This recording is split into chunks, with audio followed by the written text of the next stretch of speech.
Recording in progress. Oops. Can you see me? Yeah, now you're just a slight lag, but you're not frozen. So that's good. Okay. I have been online for an hour and everything has been fine. And now I get to this point and and things start acting up, but it is computers, so woosah. That's right. That's right. So let's get started. We are both on time, and I really enjoyed this section of the book. I think because it's starting to answer some questions, and so yeah. Anyway, welcome everyone to the Global Black Feminist Reading Circle, session 17. You can learn more about us on Facebook and YouTube and at our website called Reading Changes Lives, WordPress.com.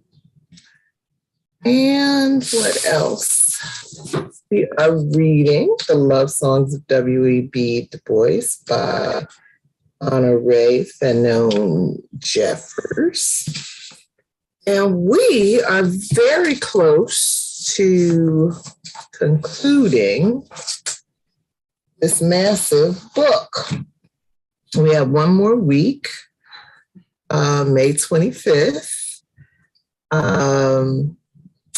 But tonight, the discussion is focused on Song 10. So I'm Michelle Odom. I am in Brooklyn, New York. And my friend. And I'm Georgette Moses, and I'm joining from Columbia, South Carolina. I forgot. Gio and I are real troopers. We are the last two. I don't know. What did we start? It started out as a big group, right? It was. One by one, one by one, it has gotten down to us. But I'm having a good time talking to you. And we've been able to do some stuff, like experiment with different stuff, different ways. So I'm enjoying that. So I got back to an old way this week of doing an agenda, even though I didn't actually finish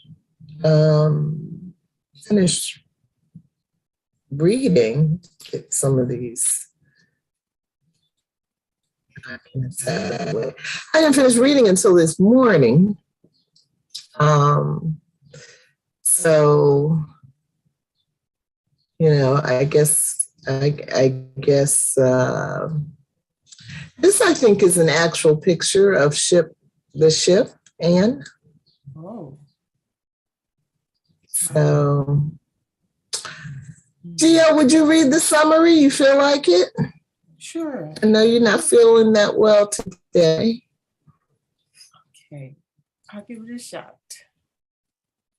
Exploring empathy and the lack thereof, Song 10 of the Love Songs of W.E.B. Du Bois by Honorée Fanonne Jeffers begins to make connections and bring our journey to a close.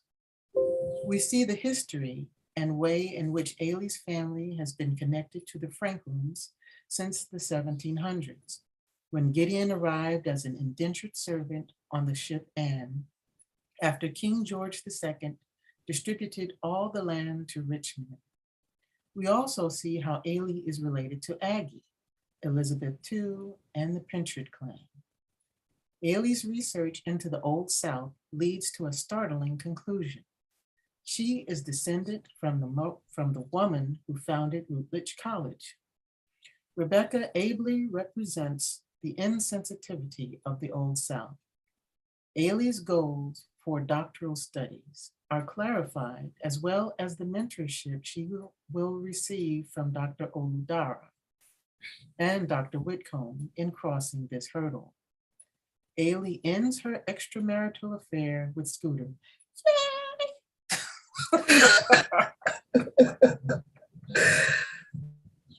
You don't like Scooter? Oh no, he's wonderful. He's a catch.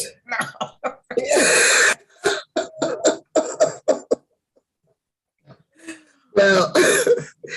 Well, I did one question for each of the, I think, 6 chapters that there were in section song 10. So, if we kind of do maybe about 10 minutes per question, we can probably get through most of them. And there is a question about Ailey's relationship with Mr. Scooter. Mm-hmm. But let's start at the beginning. I'll read it. Song 10. Knowing each other creates the capacity for empathy and the possibility of social conscience, according to W.E.B. Du Bois. Song 10 begins with the lack of empathy King George II of England displayed for common people.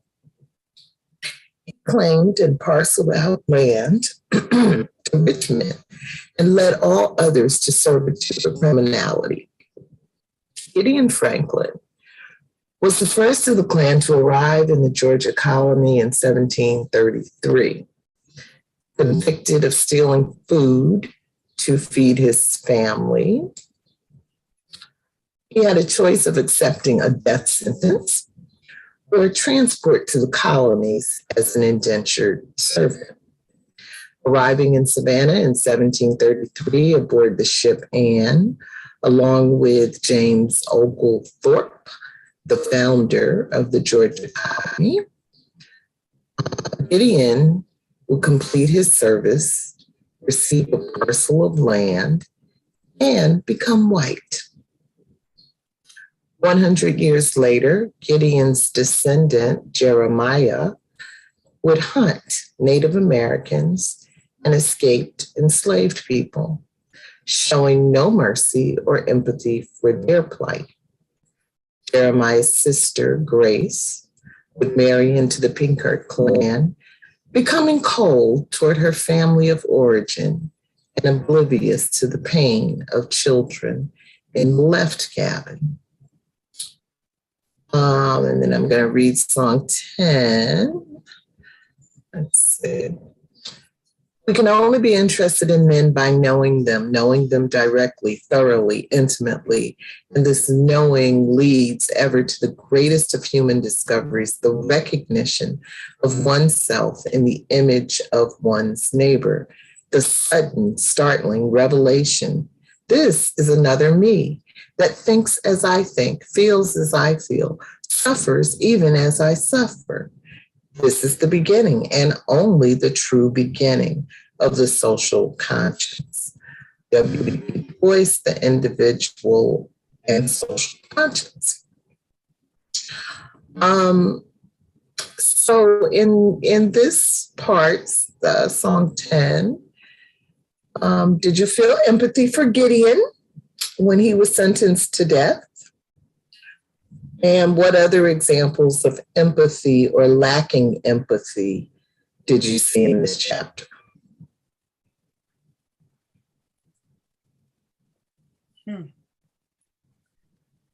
No, I didn't feel empathy for Gideon. I'm sorry.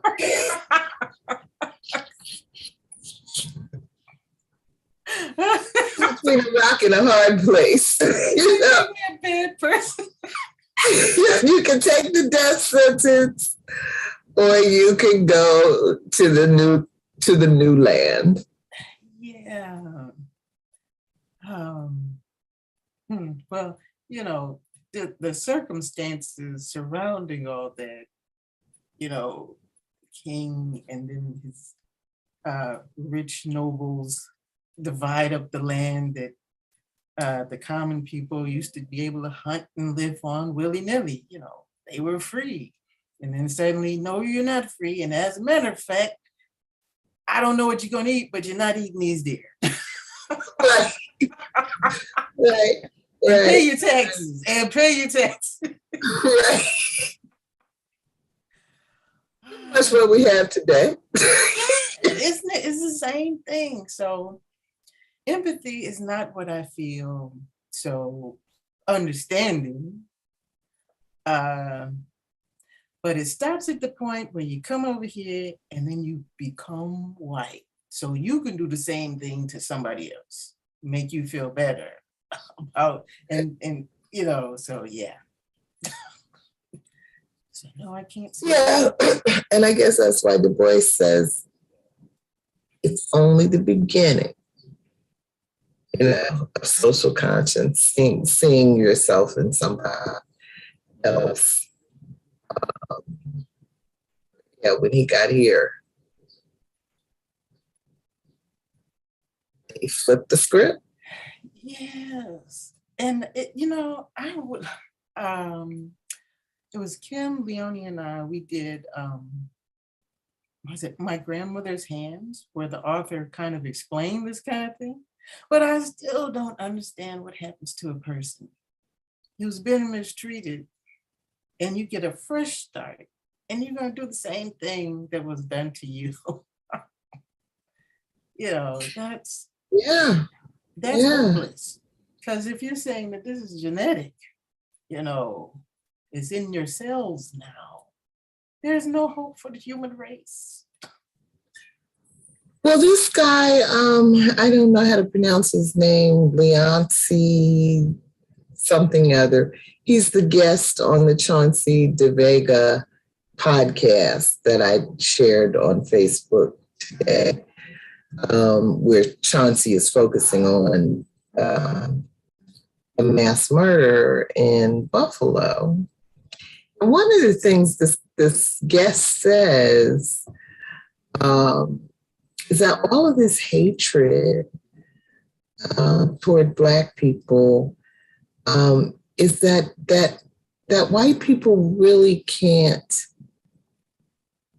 They've invested so much in creating this fake identity that they really can't cope, that their identity is really on the line, and they really can't cope with being confronted with the truth. And every time they look at one of us, it is, you know, a shocking reminder of the depravity and you know, the madness that is their inheritance. So I don't know. Yeah. But, you know, but this particular song, you know, I mean, King George, you know, what a bastard, you know. But that's, you know, I don't know if that's technically the beginning of the concept of private ownership. I don't think so.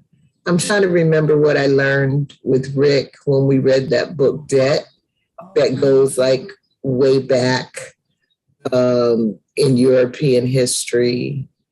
And I want to say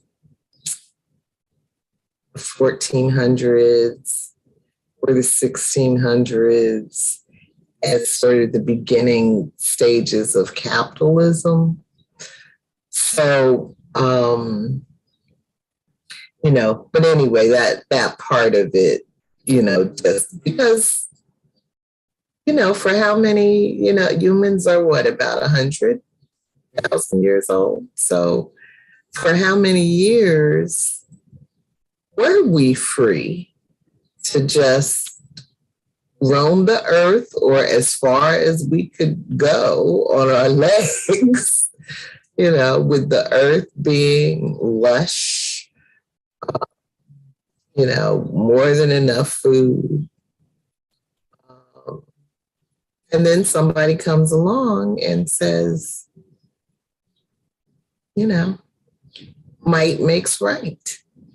And, and really, up until this day, we've been caught in that trap. So, yeah. But I thought she did a good job of Honorée of just giving life to that story. The circumstances of his family starving and all of that. Yeah, I enjoyed that chapter. Okay, anything else to say about that chapter?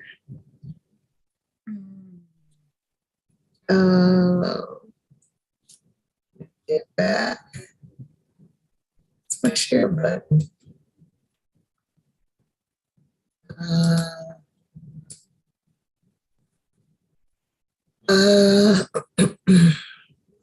This James Oglethorpe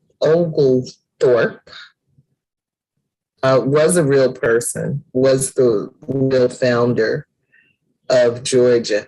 So if I had not finished my reading this morning and had more time to pull some posts together, then I probably would have done a post about James Oglethorpe, the heartless King George II, Gideon, that's a character. But there was a lot going on in that one. That's true. Okay, you want to read number 2? Sure. The Peculiar Institution. Dr. Olandara and Bill help to ease Ailey's concerns about how she is seen by classmates. Studying the Old South in Dr. Whitcomb's course, The Peculiar Institution, Rebecca and Ailey choose to focus on their own maternal relatives, the Pascals and Pinchards. Did you realize Swing Low, Sweet Chariot is a song about escaping slavery? Listen to Swing Low, Sweet Chariot, which I did. Oh, good. Mm-hmm. Beyonce did a wonderful job. She sure did. That's the song Dr. Whitcomb was humming or singing in class. Yeah. Yeah. So, I know it now, but I remember as a child growing up in the Black church, thinking that was a song about death and, going home to meet your maker. And I used to wonder, why there's so many songs about death going on in the church. So, but yeah. You're right. And who was it? Parliament Funkadelic who sampled it, sort of. Oh, did they? Yeah, they did. Okay. Put it to a funky beat. I gotta look for that. Yeah. So, okay. Any comments about this chapter? see if I'm making notes. I thought. Well, let's see.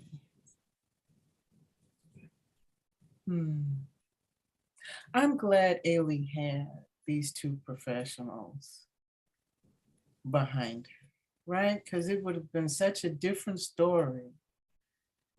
And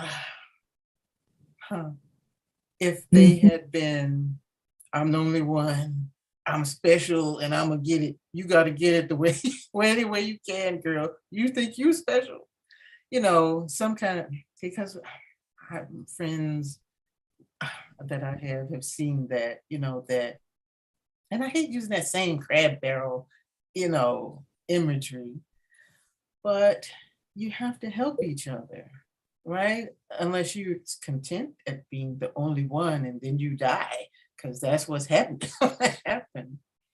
Right.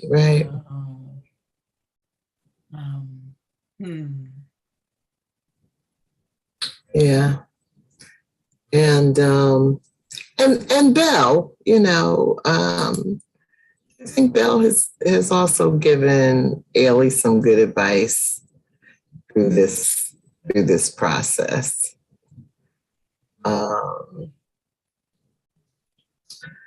So okay, that was a short little chapter.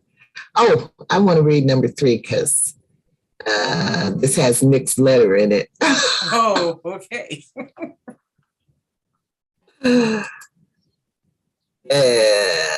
That cracked me up.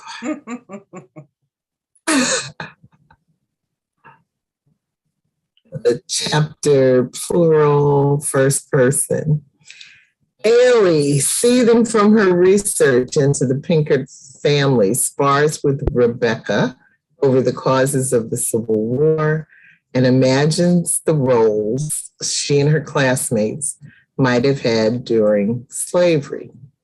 She rips Rebecca a new one for her use of we in identifying with slave owners.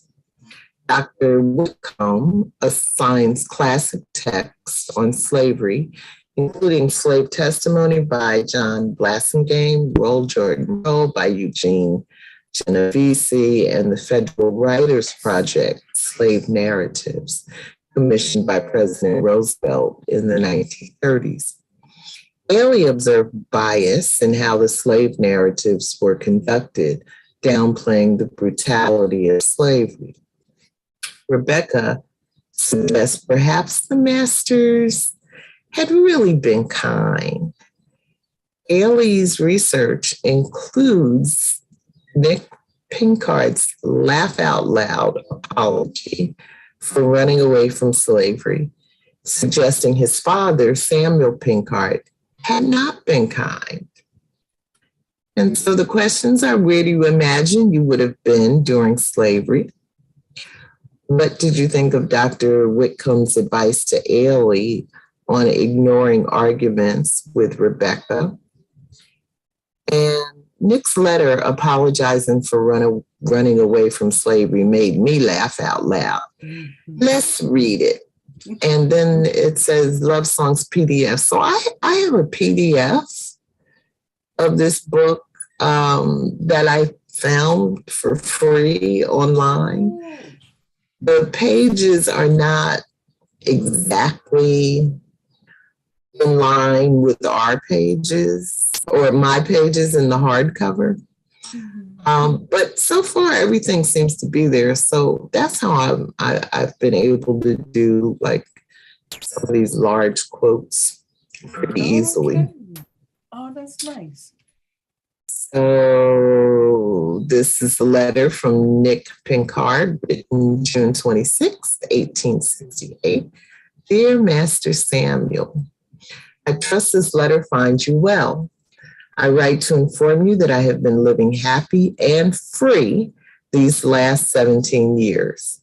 I shall not reveal the names of my benefactors or the city in which I dwell, only that I have been aided by righteous people who are very kind. They ask that I worship the Lord in exchange for my roof, bed, and many good meals, and I am happy to do so. Surely God is deserving of my praise. Yet my benefactors have asked me all these years to consider myself, my salvation. They have reminded me that the good Lord requires our forgiveness of even the most grievous of sins. Master, you have surely trespassed against me, my grandfather, my mother, my father, my beloved wife, my children, and everyone else at Wood Place who occupy my affection. But after much prayer, I now write to you and offer my forgiveness. I forgive you, Master, of your many thousands of evils. I forgive you for being the left-handed comrade of the devil who whispers his desires in the dark and who you follow without hesitation. Truly, I forgive you, Master, though you are a creature worthy of disgust without mitigation. Daily, I pray for your ugly, miserable, and tarnished soul. Our most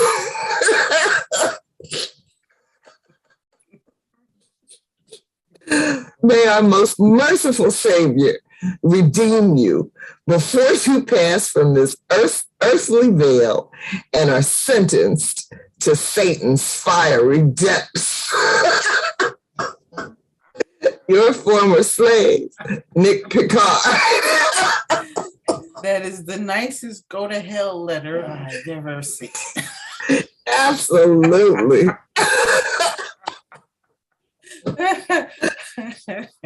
Oh, man. And then down here, I just wanted to mention when you get a chance, and these two items, they just like kind of came to my focus today. Well, last night I was watching Finding Your Roots because I enjoy that show, with Henry Louis Gates. Yeah. And his guests were Murkison and Michael Strahan. And it was an old episode. I remembered seeing it. But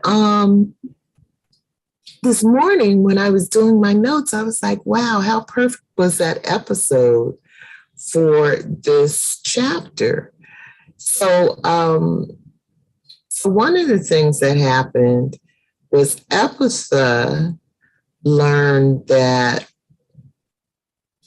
she is a descendant of a person who was enslaved at Georgetown University by the Jesuit priest. Wow. And her family member, Mr. Hawkins, was one of, I think, 272 of the slaves at what became Georgetown. That was sold to the Lower South, and so there's like a whole group of descendants of those 272 slaves that have been working together to try to get Georgetown to do right by them.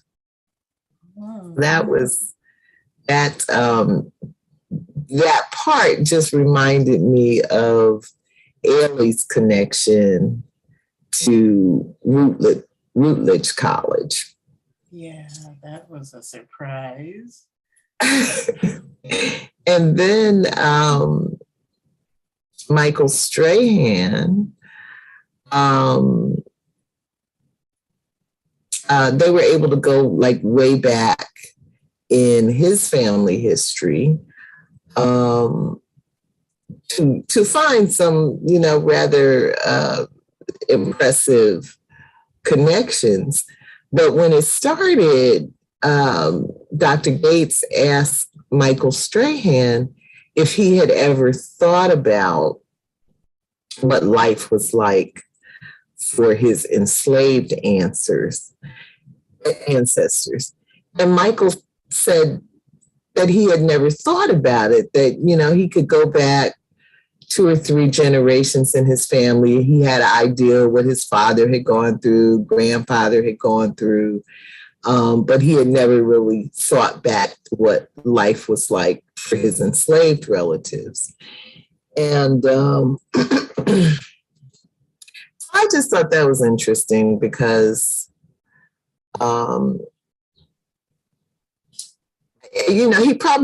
Michael probably represents a lot of people, but for me, it's just hard to imagine how you don't at some point imagine what life was like during slavery.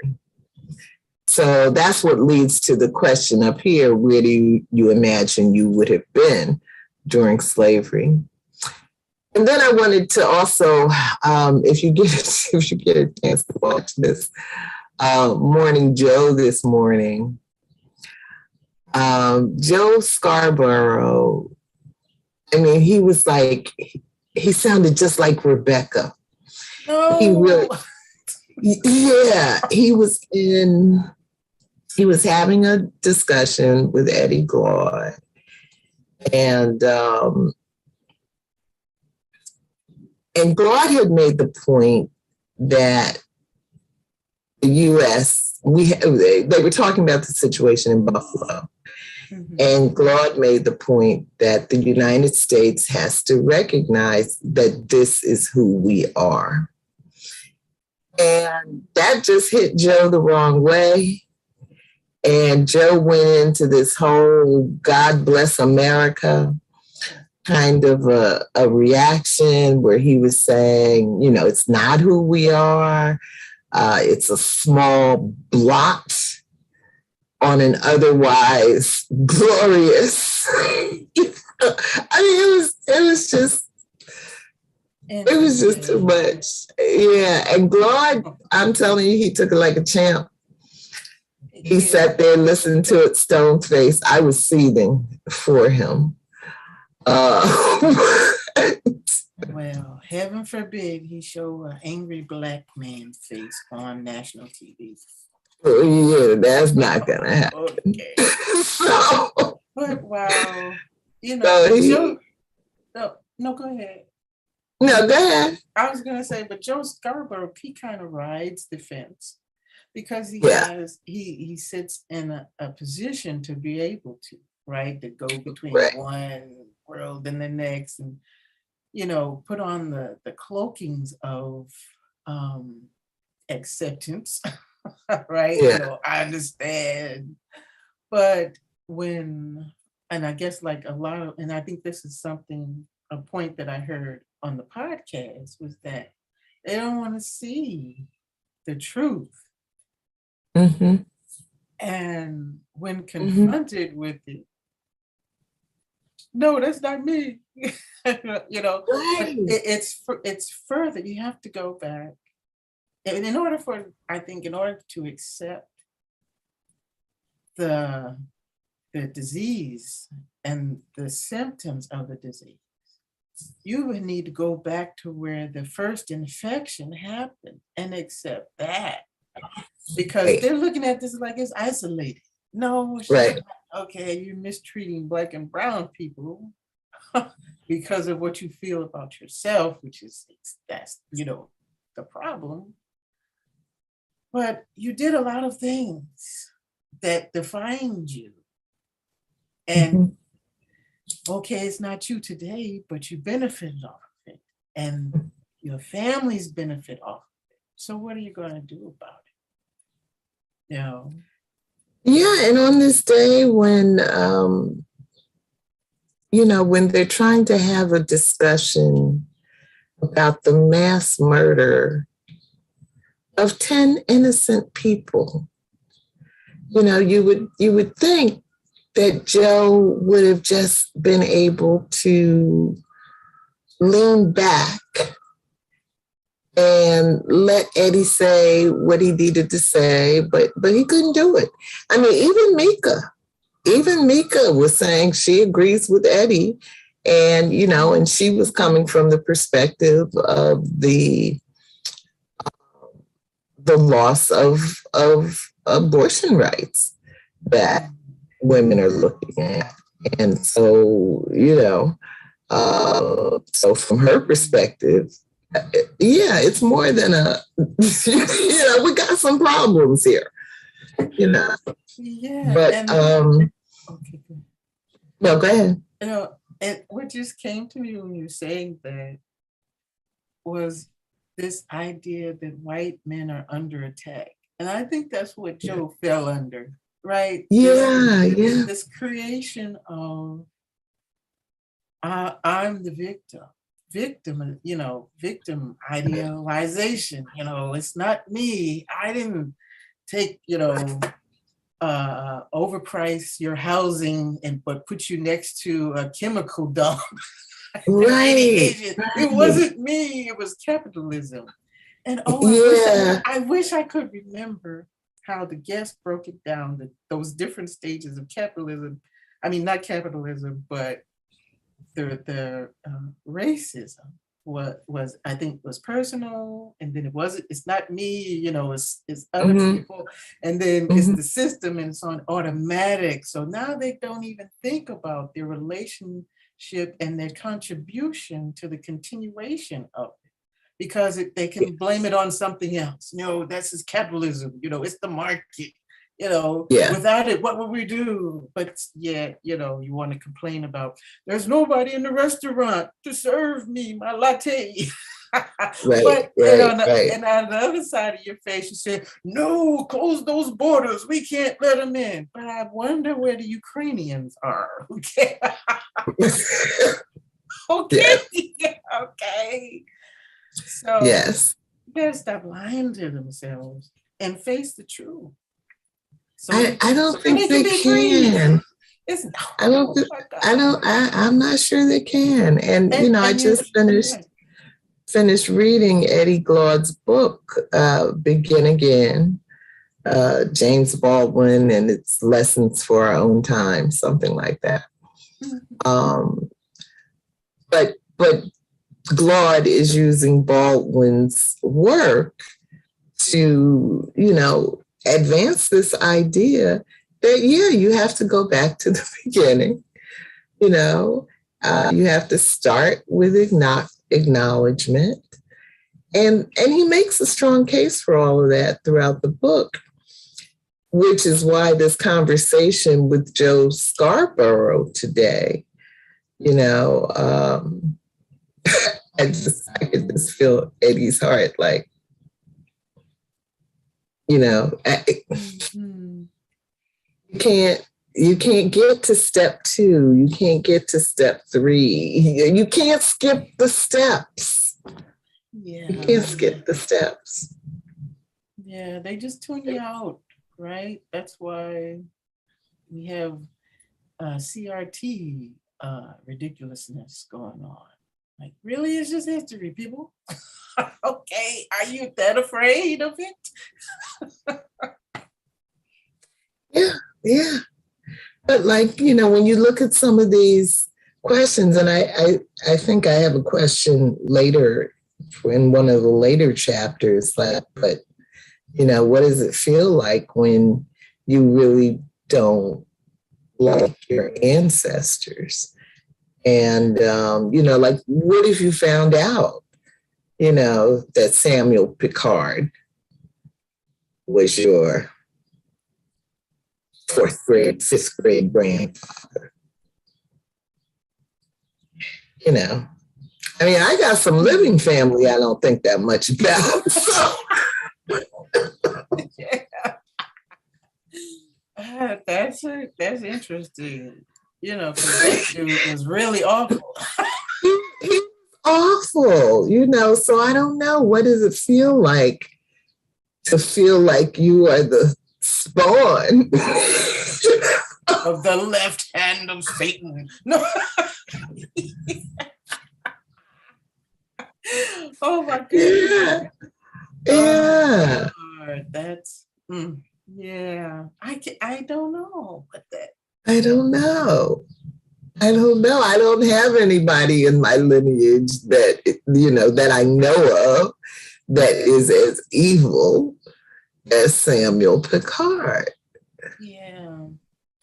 But if I did find out, I hope I would have enough humanity in me and resources to then try to undo anything I could that had been done by them. Yeah. Mm. Yeah. Yeah. Yeah. Yeah. Well, he sure created a big mess. So. Yeah, I don't think anybody can do what he did. That's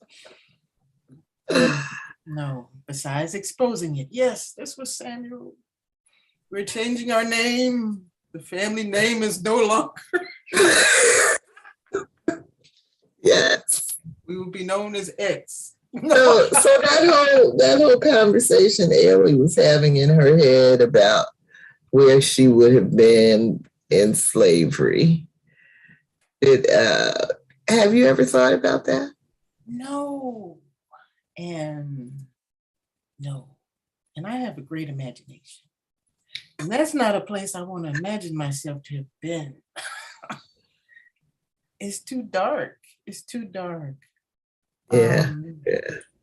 But I hope my memory's not getting away from me, but this was she said some great stuff. I think about how people think that, the kitchen slave and the field slave, their lives were so diametrically opposed. But when you go to sleep at night in the big house, you might not be alone. And that's everybody, except maybe the dog, okay? The dog right. easing out the back door, not me tonight, no. Okay. Right. Just all sorts of depravity can happen when people. Yeah, remember how Samuel was property, right? Is drugging Eliza too. Oh my goodness. Yes. Just and yet his fascination, his obsession of Nick, but that's his daughter, dude. So, this guy is all messed up in his thinking and how he justifies his activity. Yeah, but the thing between the field slaves and the house slaves, is also another angle on empathy. That I think is the key point that she's getting at in these chapters. And so it's just like that lack of empathy going on. We're both slaves, but we don't see each other as exactly the same. And and don't necessarily have empathy for what the other has to deal with, since we do different work,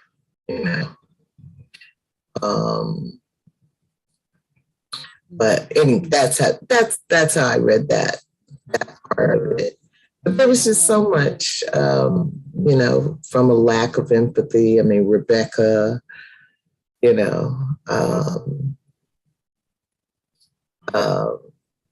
I had empathy for Ailey because I wanted to jump through the page to slap Rebecca myself. Yeah, she did make you emotional. No. And every time she wrote, and she's pulling that ponytail again. Yeah. Oh. But Dr. Wickham and Dr. Oludara, they had empathy for what Ailey was experiencing as the only Black student in the history program, and and what she would go through as she continued on. So I think there were these examples of empathy being shown, along with these examples of a lack of empathy, Yeah. And so,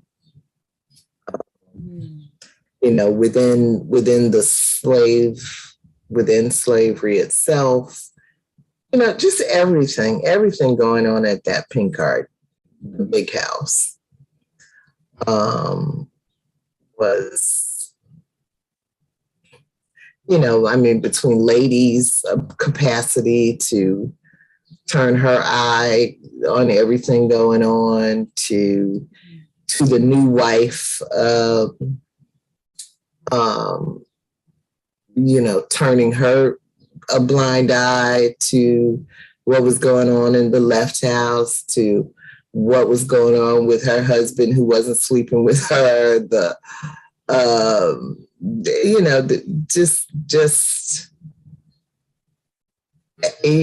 I just can't even get inside the minds of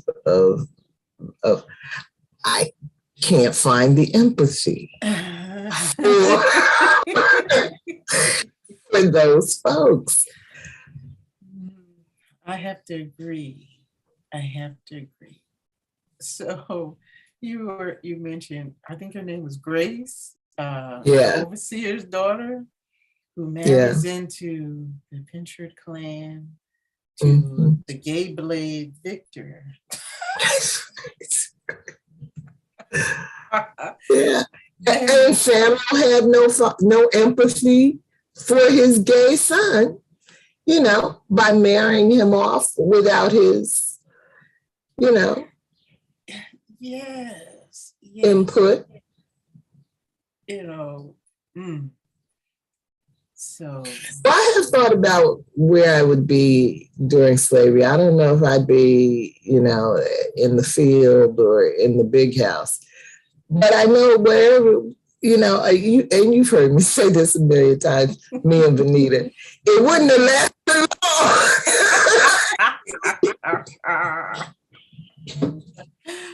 Oh my goodness. Whatever. Because, or in the handmaidens imagery. When you don't go along with the program, you get nailed to a wall. And, so I know I'd be nailed to the wall, swinging from a tree, chopped up in little pieces, something. Because I just couldn't do it. So, so I wonder, do I have enough empathy for the enslaved people? Because I don't really understand how they survived it. Well, when I did listen to some of the slave narratives, it was a YouTube clip, and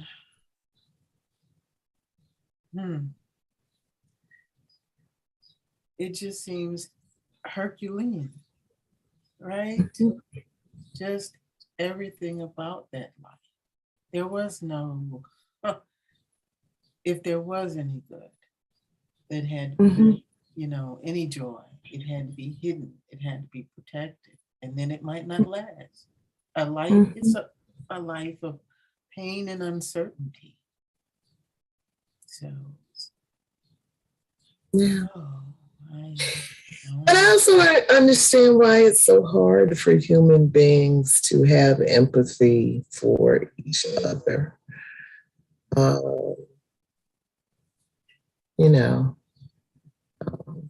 I've known a number of people kind of up close and personal that It just seems to me that they have no capacity for empathy whatsoever. And I think something is let loose in our culture, um, that breeds a kind of narcissism or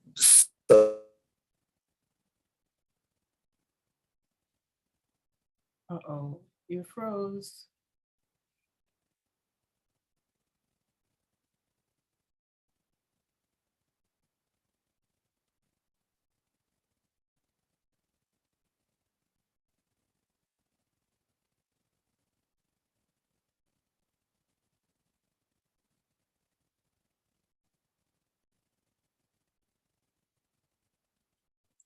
Michelle.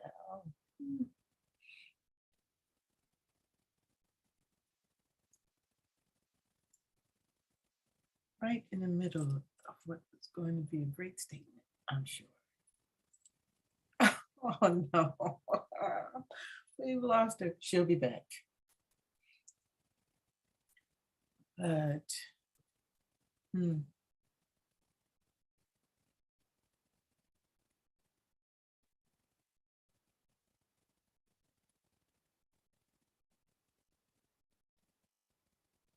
Hmm.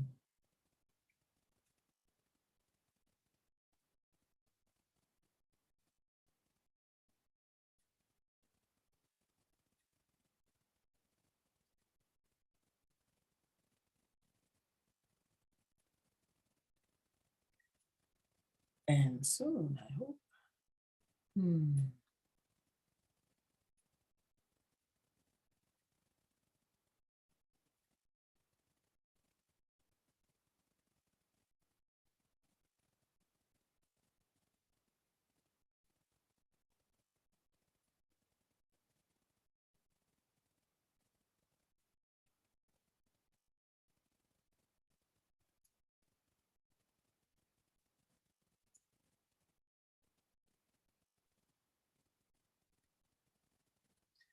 Well, it's no fun having a conversation by yourself. Hmm.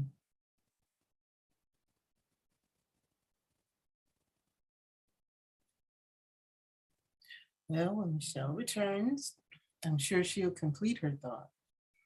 But until then, I guess I'll make a comment about what I was thinking about while she was saying that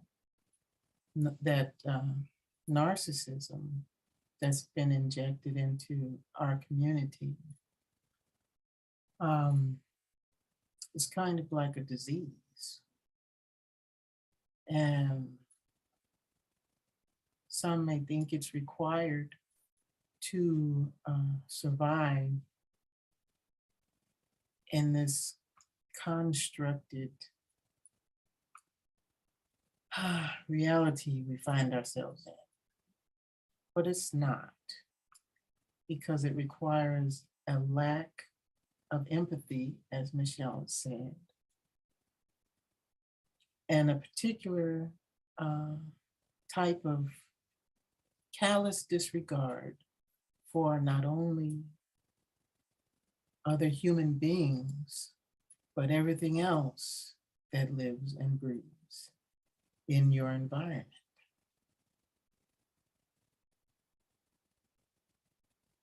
Hmm.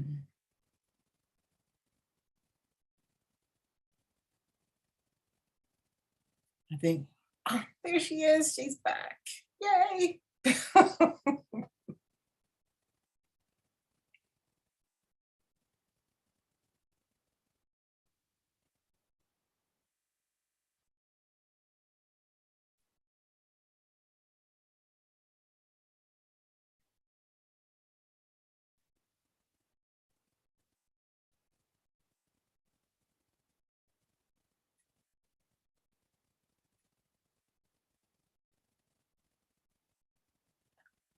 Okay, I can see you, but I can't hear you. Say something. I can't hear you.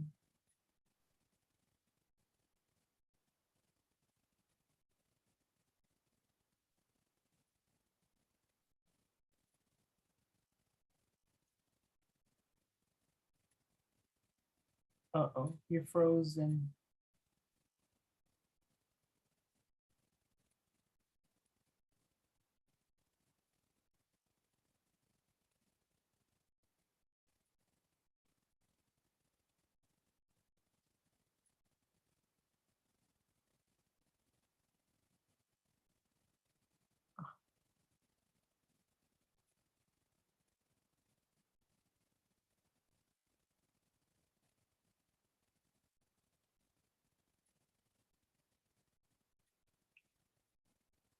Okay, you moved a little. Oh. Mm.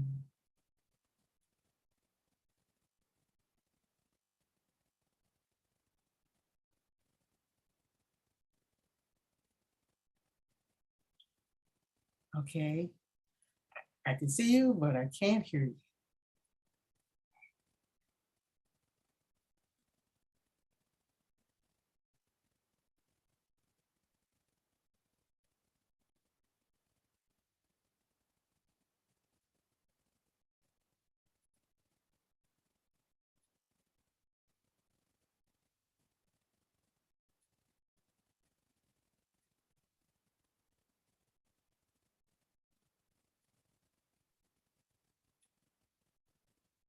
No. Mm-mm.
Okay, now there are two of you, but oh, I heard something. Michelle. Can you hear me now? I can't can't hear hear you. Oh, I can't hear you.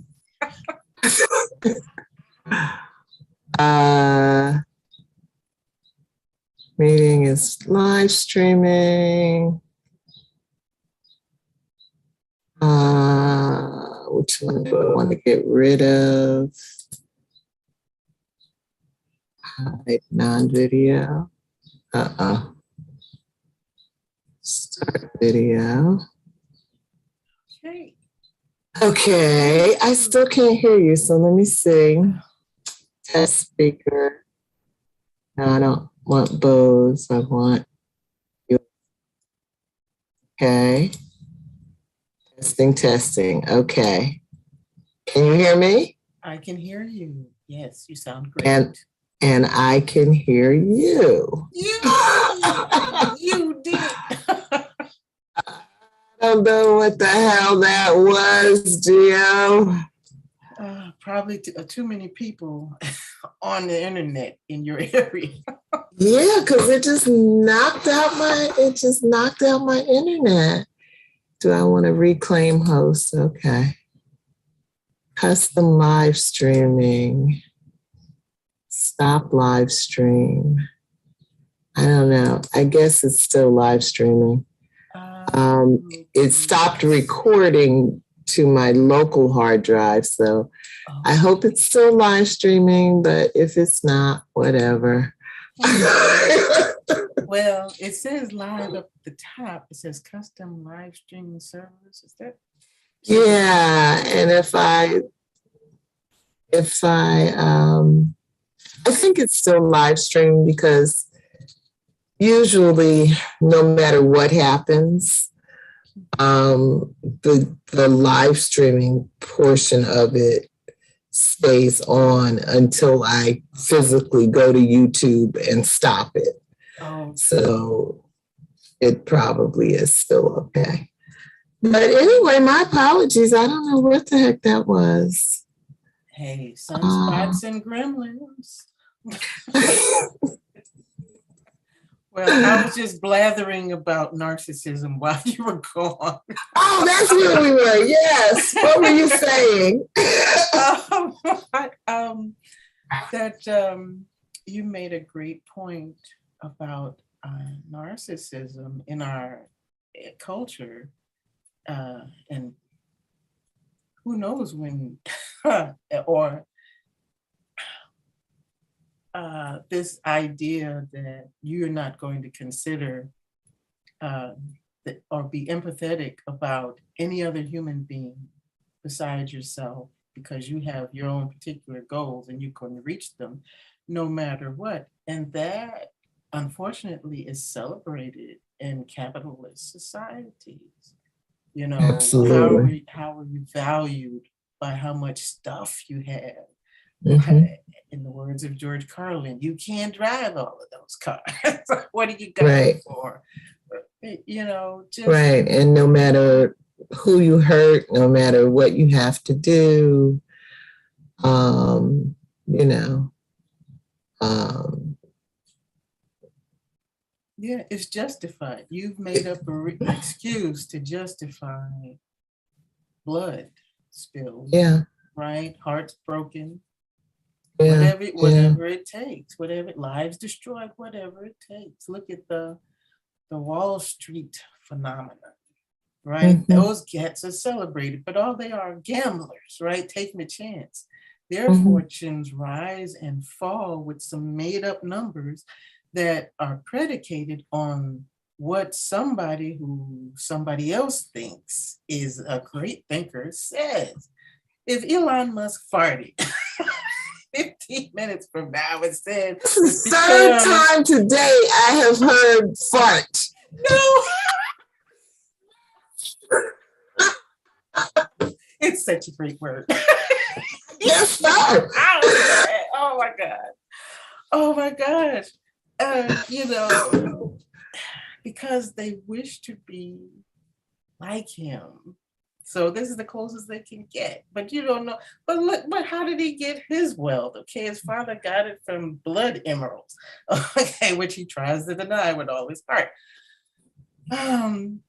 But those are the kind of people that, you know, this representation of the elite and royalty, which we are, you know, I thought you were trying to get away from all that, but yet you're still worshiping at the throne of it. It just has different shoes on. Right. Yeah, you got to break away from, I think, the dependence on material goods. And so the compass, which goes back to the beginning of this section with King George stealing all the land and, you know, forcing people into criminality in order to feed themselves. Yes, yes. The vicious cycle has to stop somewhere. Yeah, it does. It does. I don't know what it's going to take, but, you know, I mean, the world is really changing, and resources, you know, land in particular, you know, land is a limited resource. You know, and so once we got on that private property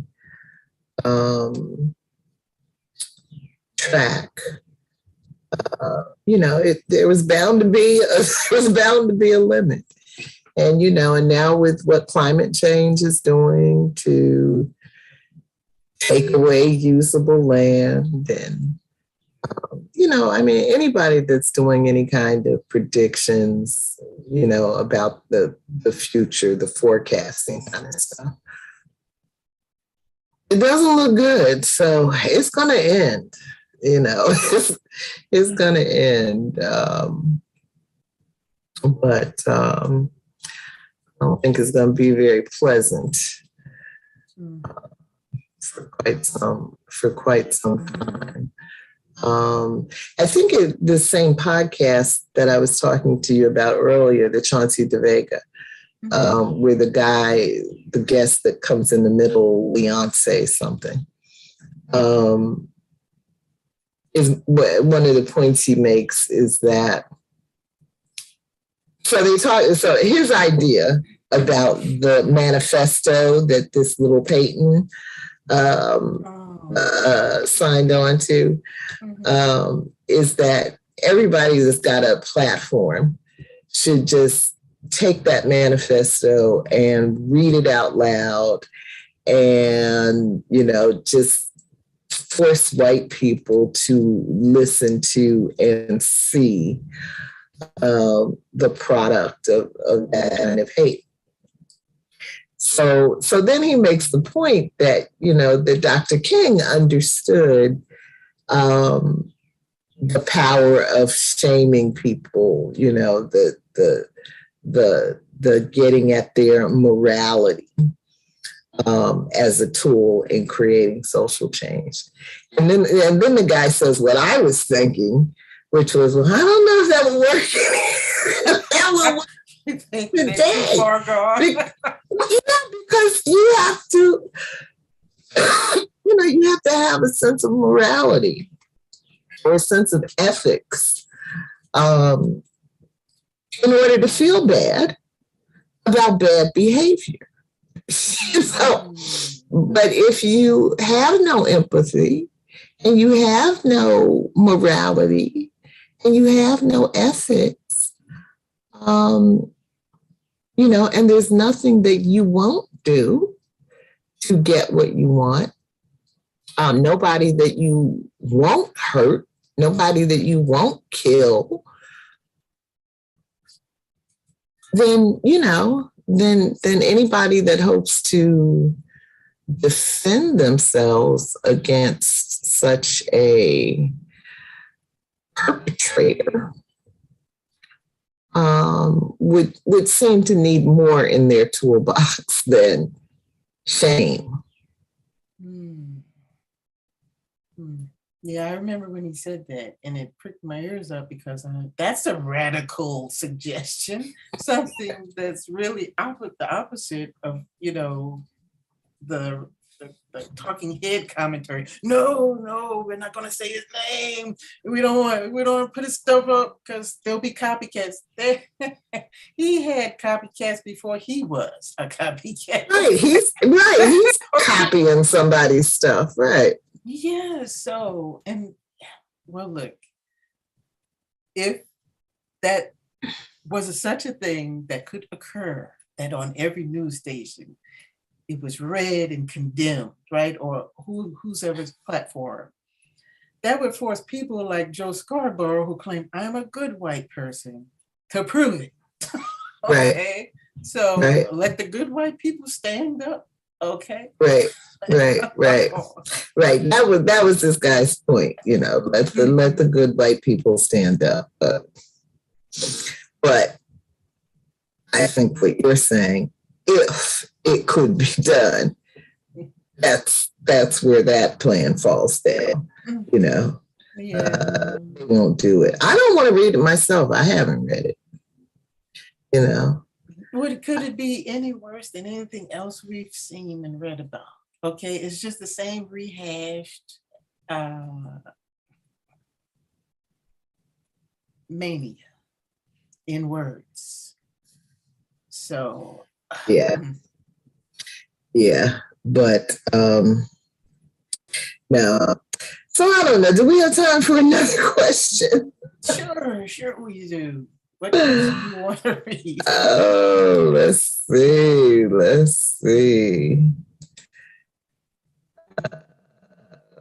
I'm glad I got to read Nick's letter.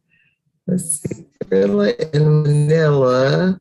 That's that's the chapter that's all about Ailey's research and when she discovers that she's related to the founders of Routledge, Rabbit and Lena.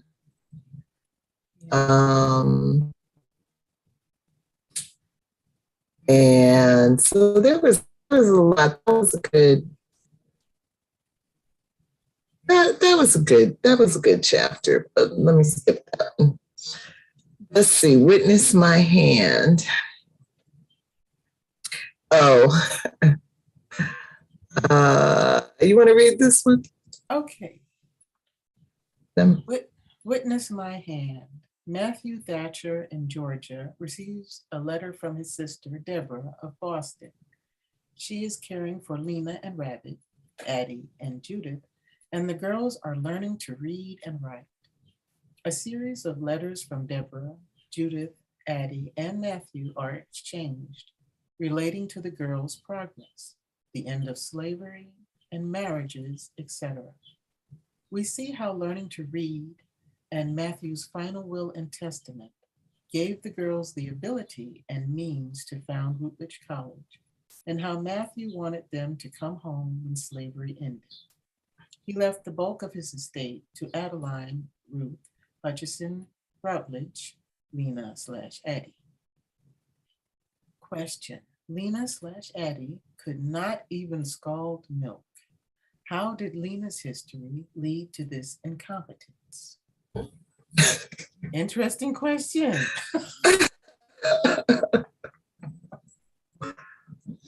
Well, because I can relate to it. I don't know if you can see this good, but here, and it's kind of healing there where I've got like some pink skin. I burned the shit out of myself. The other day, I was just trying to grill a little piece of salmon. I didn't even have much oil in the pan, but it popped back.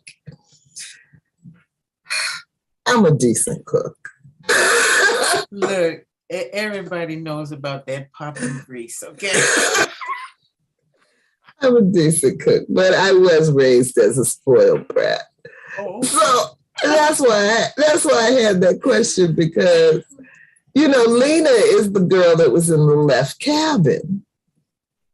Mm-hmm. And so she didn't have to do anything, but Gio? Yeah, I'm here. Oh, I thought I lost you. She didn't have to do anything but, wear pretty dresses. Yes. And wait for that monster to come. Right. Mm. So she never learned how to do, all the chores and skills and stuff that her sister had. That's true. That's true. Yeah. Yeah. But that's pretty bad, because scalded milk is almost burning milk. Yes. Like saying she couldn't boil water. Yes. But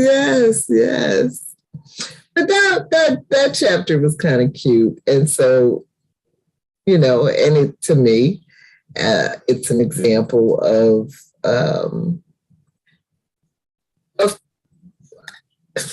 basically everybody in that chapter had empathy, right? Matthew had empathy for the slave girls that he helped escape, his sister that took care of them and taught them to read and write, had empathy for their situation.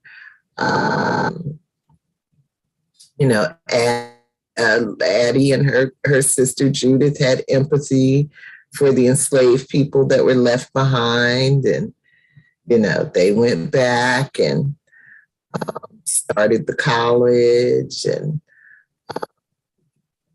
Matthew left all that money to them in the will. So, so that was the one chapter that was just, full of stories of empathy, of good white people.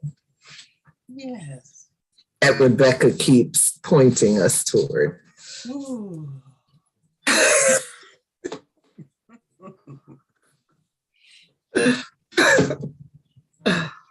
Yeah.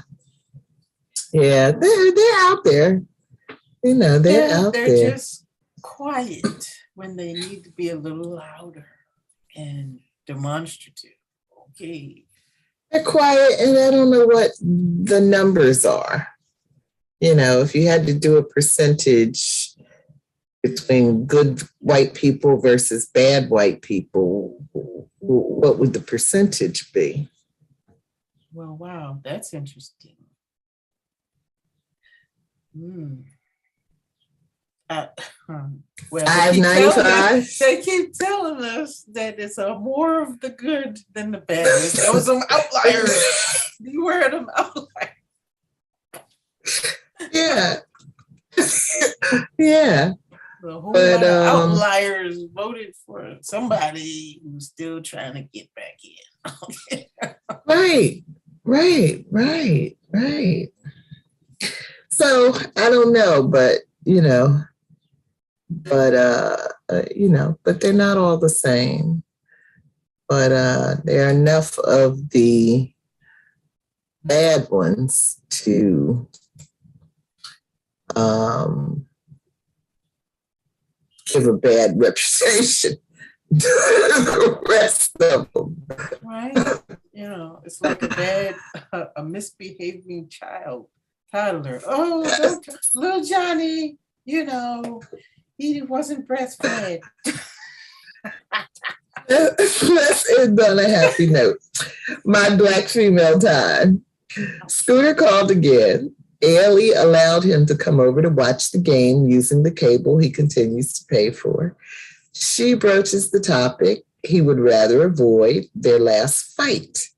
He was expecting an apology and again accuses her of being an angry Black woman.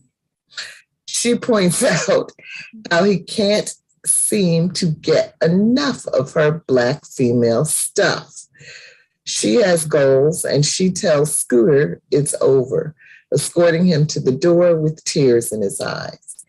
Ailey returns to Shugs, having stayed away while she was avoiding Scooter. Miss Velma says she advised Scooter to go home to his wife. Have you ever known a man who does his best to avoid discussion of interpersonal issues? And if so, what do you suspect causes such avoidance? What do you think is behind Scooter's view of Ailey as an angry Black woman? And do you judge Ailey for having a year-long affair with a married man? How does this chapter explore empathy? Okay. Well, I certainly don't judge Ailey for seeking companionship in a in a desert. Okay. Now, Mr. Scooter, I think he thought because she was the only one, the only sister and alone, that he had an opportunity to explore. But how creepy is it that he wants her to go to dinner and meet his wife? What kind of person would she be? And it's kind of, now that I think of it, lacking empathy. Yeah. And Scooter had, was taking on some of the ways of thinking of his wife. To try, I don't know, maybe he was like that beforehand, but he's certainly like this now, characterizing Ailey as angry, if you smile sometime, maybe you wouldn't be so lonely. okay, Right. is she there to be a friend or there to get a degree? Which, that's the most important thing. And let's see. No, I don't think. Well, dudes don't talk about this stuff anyway, and when they do, we call them soft. Emotionally neat, which is terrible, right? Because oh yeah, let it out, so we can understand you. And then they do, oh, you crying, get out of here. My father, my brother would have never, blah, blah, blah. It's a dumb story. So, but Scooter is definitely, he's trying to be a male chauvinist with Ailey because he can't do that at home with Rebecca. She's probably on the couch with the beer, empty bottle jingling, and Scooter's running over the village. She's gone on home to. I know, but on a regular day, on a family, right? Right.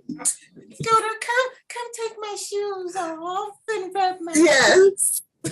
Yes. Yeah, but that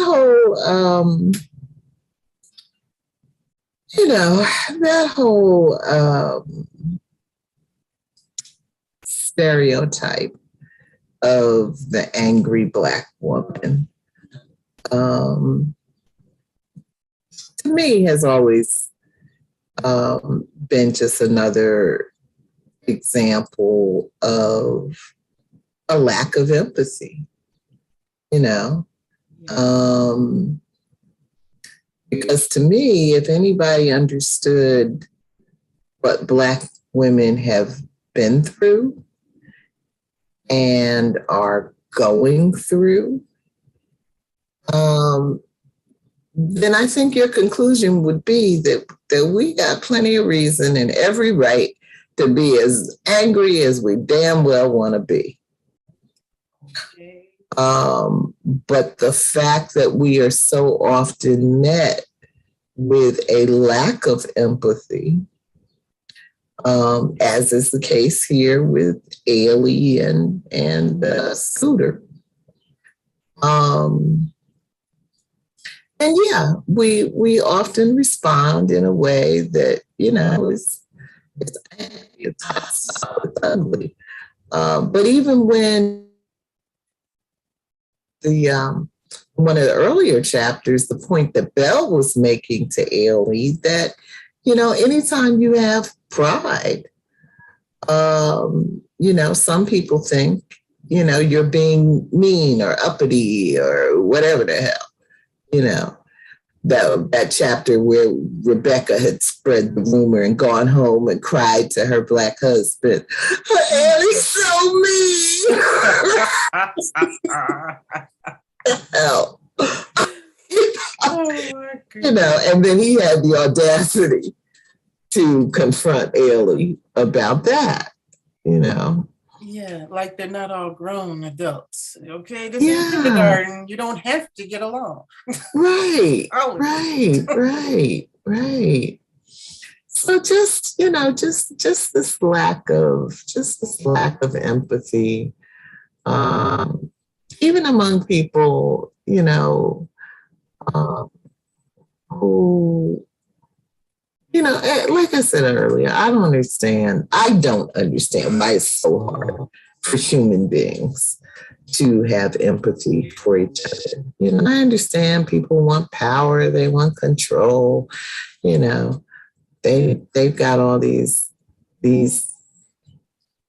egoistic kinds of needs. But when you can't put yourself in somebody else's shoes, I think you just force us to a point where something's got to give. Again, this thing happening with voting rights, happening with abortion rights, and presumably every other thing we consider to be a right, is soon going to be on the chopping block. And that's why Mika this morning was able to agree with Eddie Glaude because she could have empathy for what it feels like to have your rights taken away now that she's watching, women's rights being taken away. But what kind of man are you that you don't have any empathy? Obviously, I believe, any woman for, that is simply her choice, that it's simply a choice between her and her doctor. But, with these extreme cases of 12-year-olds, whatnot, being caught up in an incest situation. And, so what kind of man would deny such a girl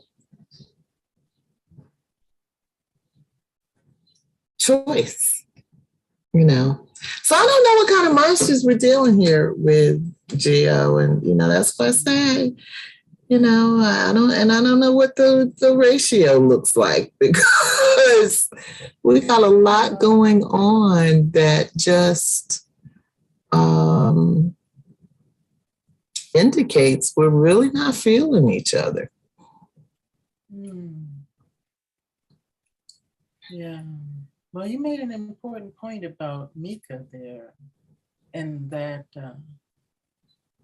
she had empathy because she was facing an assault to her agency, if whether or not she ever chose to do it, but the ability. And she's old as dirt now, so certainly. She's not going to be looking. I'm not going to be looking for an abortion. We don't know. Look. I know.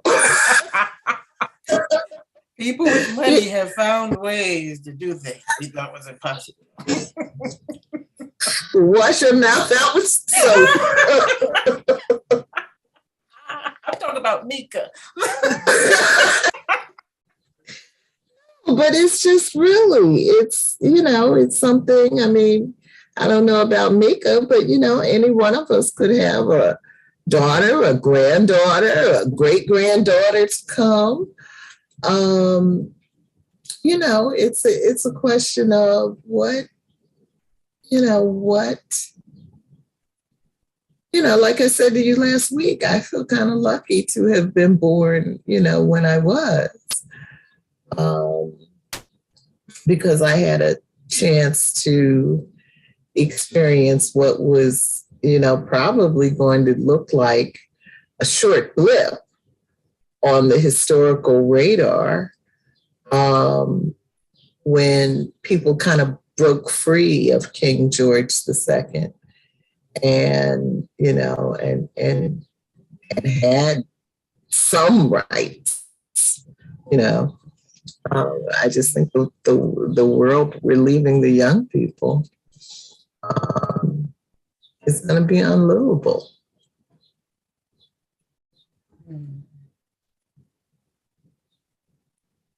Well, that was a happy note. Well, then let me go to one of the fantastic burns that Ailey did on Scooter. She said, on what? On Scooter, she burned it. Oh, yeah. She said, well, young blood, if wishes were horses, assholes would ride. I gotta remember that. She's had quite a few. She has. Yeah, she let him have it, and he deserved it. He sure did. Oh, I thought if he had continued outside the door, I think those two brothers from across the street would have handled it for Ailey. And rightly so. And rightly so. Don't be standing out somebody's door carrying on like that. I can only imagine what they were saying behind their closed door. Right. Okay, well, it's 7:30. So next week, it's a big one. Yes. I gotta start. Can you do it? Yes, we're gonna finish this. We're gonna do it. We're gonna do it. 800 pages, y'all. Oh my God. Oh my God. But I did enjoy this section. And I think it's because, it starts to make the connections.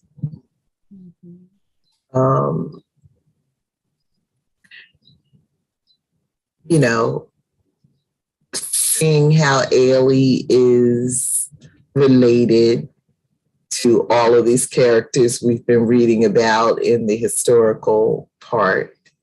And one thing, too, was interesting about that for me. I was looking back at the family tree, and there's a whole lot of people named Pinkard, right? But some are Black, some are white, some are slaves, some are not. And so you see all of these marriages with Pink, and it looks like a real incestuous, mess going on. It does. That's why That's why it's so hard to read that family tree and see who's who. So yeah. So this section was good at kind of, just sorting all of that out. So let me ask you a question. When Ailey was in the archives and now I forgot the librarians, the historical Mrs. Ransom. Yeah, they made this connection because they were from the same area. And right. Then, little things like that where they were adversaries. And right. Because, who your people is kind of thing came out. Yeah. They were able to make a connection. She was able to get, those photos. Access to the photos, right? Right. So, and I think this, it kind of demonstrated her growing, as a person, what you think about somebody because they're acting a certain way towards you may not be true, but you always have an opportunity to change that. So right. I chose to take that from that portion. She's growing. Yeah. And you don't have to. The other one is she didn't have to settle for Scooter because she thought she was lonely. Right. No, she is growing, and which is what I suspected was going to happen. I mean, now she's almost 30, and it's a coming of age story. So, I could have lived without some of those teenage years, as a part of the story. But you don't get to 30, without going through that, all of it. So, so I keep asking myself, was there a way to tell this story in less than 800 pages? And I don't know. I don't know really. Because, we've kind of gotten to know Ailey quite intimately. And, so we can see the growth, we can see, what different things matter to her, the feeling she carries about her sister Lydia, just, and so sometimes I ask myself, so do we really need to know all of that about Lydia's story, But the truth is people have siblings, and what happens in our siblings' life, very often has an impact on us. So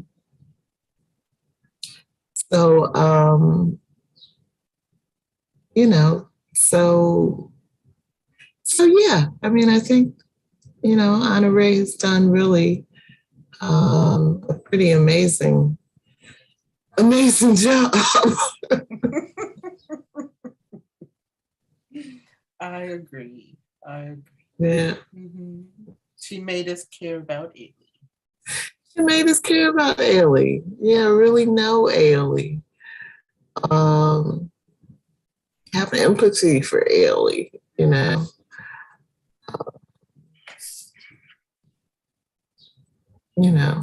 So, okay, my friend.